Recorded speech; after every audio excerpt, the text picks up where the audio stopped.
युवा ग्रेजुएट हो जाएगा। कांग्रेस सरकार में पढ़ाई पूरी करते ही नौकरी की गारंटी देने का कानून बनाया जाएगा। इसके साथ ही हम स्टार्टअप के लिए 5,000 करोड़ रुपए की राशि से एक फंड बनाएंगे, जिसे देश के सभी जिलों में बांटा जाएगा। 30 साल से कम उम्र के आयु के युवाओं को अपना खुद का व्यवसाय यानी स्टार्टअप शुरू करने के लिए ये फंड दिया जाएगा। करोड़ों युवा जो इनफॉर्मल तरीके से नौकरी कर अपना और अपने परिवार का जीवन पाल रहे हैं, उनके हम गिग इकोनॉमी में सामाजिक सुरक्षा और वर्किंग कंडीशन के लिए नया कानून लेकर आएंगे। पेपर लीक के मुद्दे पर उन्होंने जनता को निष्पक्ष तौर पर परीक्षा कराने का विश्वास भी दिलाया। हर हाथ को काम, हर किसी को रोजगार। कांग्रेस का ये मास्टर स्ट्रोक बीजेपी पर बहुत भारी पड़ने वाला है। तो दूसरी तरफ चुनावी बॉन्ड को लेकर सुप्रीम कोर्ट का सख्त रूप बीजेपी पर भारी पड़ता दिख रहा है। कोर्ट ने एसबीआई को 6 मार्च तक का बॉन्ड के बारे में पूरी जानकारी चुनाव आयोग को देने को कहा था, लेकिन एसबीआई ने ऐसा नहीं किया और अब बीजेपी के साथ एसबीआई भी फंसती दिख रही है, क्योंकि मामला फिर सुप्रीम कोर्ट पहुंच गया है। चुनावी बॉन्ड मामले में एसबीआई चुनाव आयोग को सारी जानकारी चुनाव हो जाने के बाद यानी 30 जून तक उपलब्ध कराना चाहता है, लेकिन यहाँ न केवल बहानेबाजी है बल्कि सरासर अदालत के खिलाफ मुखालफत भी है। इस पर अब एसबीआई के खिलाफ सुप्रीम कोर्ट में अवमानना याचिका दायर की गई है। यह याचिका को एसोसिएशन फॉर डेमोक्रेटिक राइट्स यानी एडीआर ने दाखिल की है। आपको याद दिला दें कि पिछले महीने की 15 फरवरी को सुप्रीम कोर्ट ने इलेक्टोरल बॉन्ड यानी चुनावी बॉन्ड की योजना को रद्द कर दिया था और एसबीआई को चुनावी बॉन्ड से जुड़ी जानकारी 6 मार्च तक चुनाव आयोग को मुहैया कराने का आदेश दिया था, लेकिन एसबीआई द्वारा ये जानकारी मुहैया नहीं कराई गई।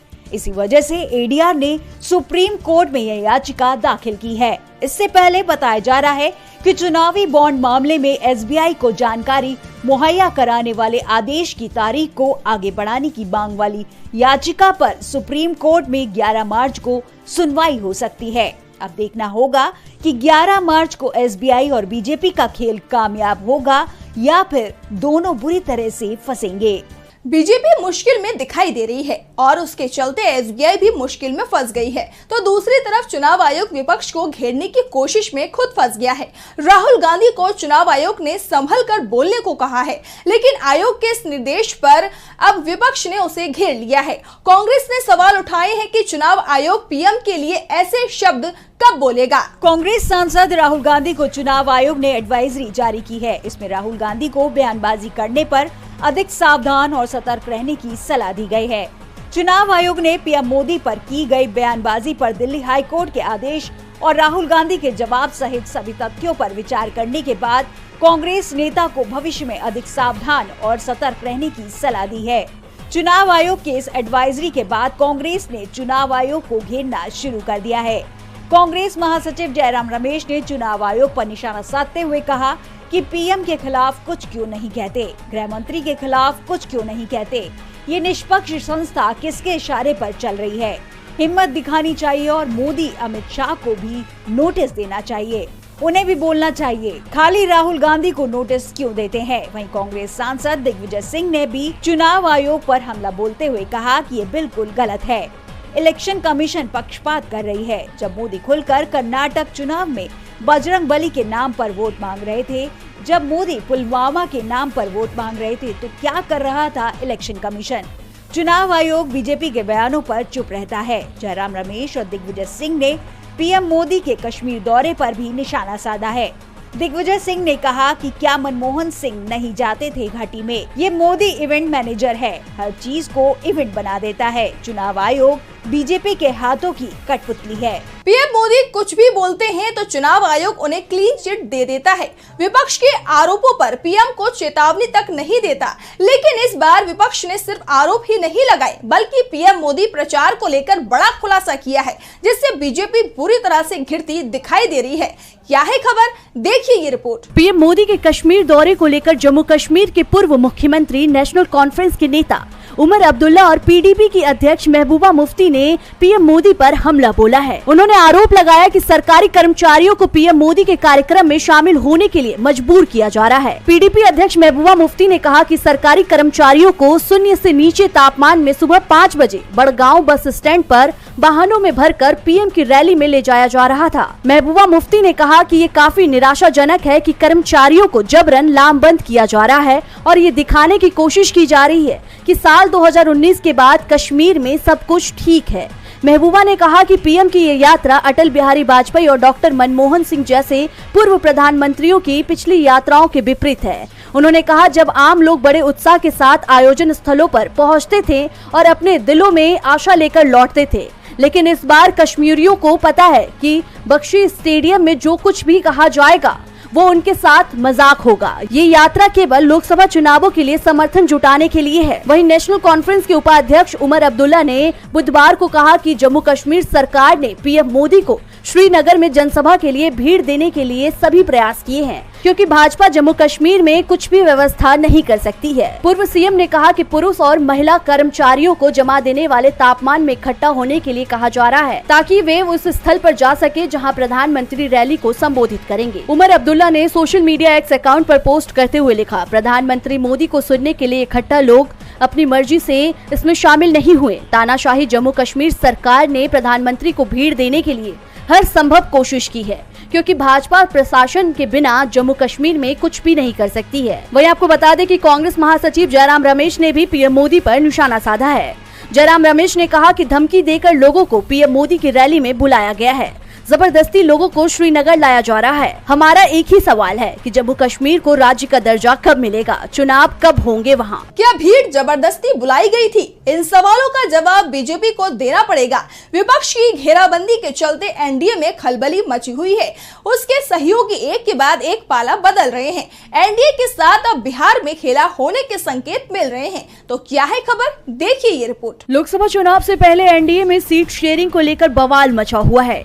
एक तरफ पीएम मोदी अब की बार 400 पार का नारा दे रहे हैं, तो दूसरी तरफ एनडीए में बगावत तेज होती दिखाई दे रही है और इस बगावत से इंडिया गठबंधन लगातार मजबूत हो रहा है। इसी कड़ी में लोकसभा चुनाव के लिए सीट शेयरिंग को लेकर बिहार में एनडीए के बीच खींचतान जारी है। ऐसे में इंडिया गठबंधन ने सियासी मैदान पर बीजेपी को मात देने के लिए एक चाल चली है, जिससे ये माना जा रहा है कि इंडिया गठबंधन बीजेपी का खेल बिगाड़ सकता है। दरअसल सूत्रों के मुताबिक इंडिया गठबंधन ने लोक जनशक्ति पार्टी के प्रमुख चिराग पासवान को बिहार में 8 और उत्तर प्रदेश में 2 लोकसभा सीटों की पेशकश की है। सूत्रों के हवाले बताया जा रहा है कि ये प्रस्ताव चिराग पासवान के लिए अट्रैक्शन साबित हो सकता है और चिराग पासवान इंडिया गठबंधन के इस ऑफर को मान भी सकते हैं।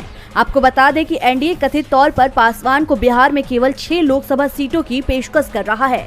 इतना ही नहीं, चिराग पासवान को इन सीटों को अपने चाचा पशुपति पारस और राष्ट्रीय लोक जनशक्ति पार्टी प्रमुख के साथ शेयर करना होगा, जिसके बाद से बताया जा रहा है कि मोदी के हनुमान मोदी से नाराज चल रहे हैं और वो इंडिया गठबंधन का हाथ थाम सकते हैं, जिससे राज्य में बीजेपी को बड़ा झटका लगेगा। सूत्रों के मुताबिक इंडिया अलायंस ने चिराग पासवान को जिन सीटों की पेशकश की है, उनमें वे सभी 6 सीटें शामिल हैं जिन पर एलजेपी ने 2019 में चुनाव लड़ा था। साल 2021 में लोक जनशक्ति पार्टी विभाजित हो गई थी और पार्टी की कमान पशुपति पारस के हाथ में आ गई थी। वहीं आपको ये भी बता दें कि पशुपति पारस को बिहार सरकार की ओर से कैबिनेट में जगह दिए जाने के बाद चिराग पासवान ने जेडीयू और बिहार के सीएम नीतीश कुमार पर निशाना साधा है और एनडीए से नाराज बताए जा रहे हैं, जिससे ये माना जा रहा है कि चिराग इंडिया गठबंधन के ऑफर को मान सकते हैं और बीजेपी को इससे बड़ा झटका लग सकता है। सिर्फ बिहार ही नहीं, एनडीए को हरियाणा में भी झटका लगता दिखाई दे रहा है। हरियाणा में बीजेपी ने जेजेपी के साथ मिलकर सरकार बनाई है, लेकिन अब ये सरकार चुनाव से पहले संकट में आ गई है। गठबंधन टूटना तय हो गया है और ये गठबंधन उस दिन टूट जाएगा जिस दिन बीजेपी हरियाणा से उम्मीदवारों के नामों का ऐलान करेगी। जैसे जैसे लोकसभा चुनाव नजदीक आ रहा है, वैसे वैसे बीजेपी को झटके लगते हुए दिखाई दे रहे हैं। विपक्ष की मजबूत घेराबंदी से निकलने का प्लान उसे मिलता नहीं दिख रहा है। उम्मीदवारों की सूची पहले जारी करने का भी कोई फायदा नहीं मिला है। उल्टा जिन्हें टिकट मिला वो लोग टिकट वापस कर रहे हैं, क्योंकि डर हारने का लग रहा है, जिससे बीजेपी बैकफुट पर दिख रही है। पार्टी को नए सहयोगी भी नहीं मिल रहे हैं, जबकि पुराने साथ छोड़ रहे हैं। AIADMK के बाद बीजेपी को अब हरियाणा में बड़ा झटका लगने वाला है। इस समय हरियाणा में बीजेपी और जेजेपी की सरकार है, लेकिन अब खबर आ रही है कि जेजेपी बीजेपी के साथ गठबंधन में नहीं रहना चाहती और इसी को देखते हुए भाजपा हरियाणा की सभी 10 लोकसभा सीटों पर अपनी उम्मीदवार उतारेगी। जेजेपी के साथ कोई गठबंधन नहीं करेगी। सूत्रों ने दावा किया है कि बीजेपी की हरियाणा कोर कमेटी की आला कमान के साथ हुई बैठक में ये तय हो गया है। पार्टी का मानना है कि 10 सीटों पर वो अकेले चुनाव लड़ेगी। बीजेपी ने अकेले ही लड़ने का मन बना लिया है। भाजपा हरियाणा की लोकसभा सीटों पर 10 मार्च के बाद कभी भी उम्मीदवारों की घोषणा कर सकती है, जिससे ये माना जा रहा है कि हरियाणा में जेजेपी बीजेपी से अलग होकर चुनाव लड़ेगी, जिससे बीजेपी को राज्य में तगड़ा झटका लग सकता है। और बुलेटिन के आखिरी में बात किसान आंदोलन की। किसान आंदोलन को आज 24 दिन पूरे हो चुके हैं। किसान जहां एमएसपी के साथ अपनी दूसरी मांगों को लेकर दिल्ली कूच पर डटे हुए हैं, तो वहीं प्रदर्शन के दौरान युवा किसान शुभकरण की जान जाने को लेकर भी किसानों में सरकार के खिलाफ काफी ज्यादा आक्रोश भरा हुआ है। मामले में पंजाब और हरियाणा हाईकोर्ट ने सुनवाई के दौरान अहम फैसला सुनाया।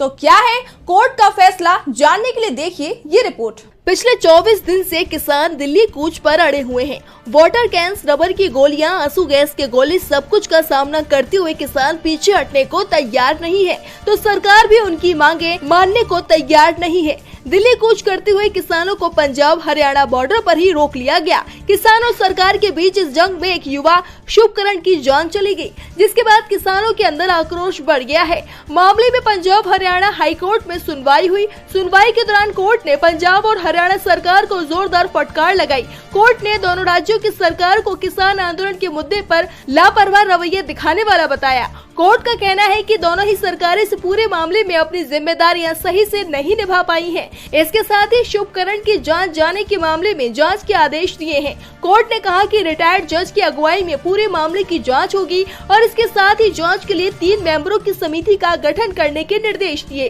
तो दूसरी तरफ किसानों ने भी साफ कर दिया है कि अपनी मांगों को पूरा करवाए बिना वो घर वापस नहीं जाएंगे। किसान नेता सरवर सिंह पंडेल ने ऐलान किया है कि 8 मार्च को अंतर्राष्ट्रीय कामगार महिला दिवस पर देश भर से बड़ी संख्या में महिलाएं शंभू और खनूरी मोर्चे में पहुंचेंगी।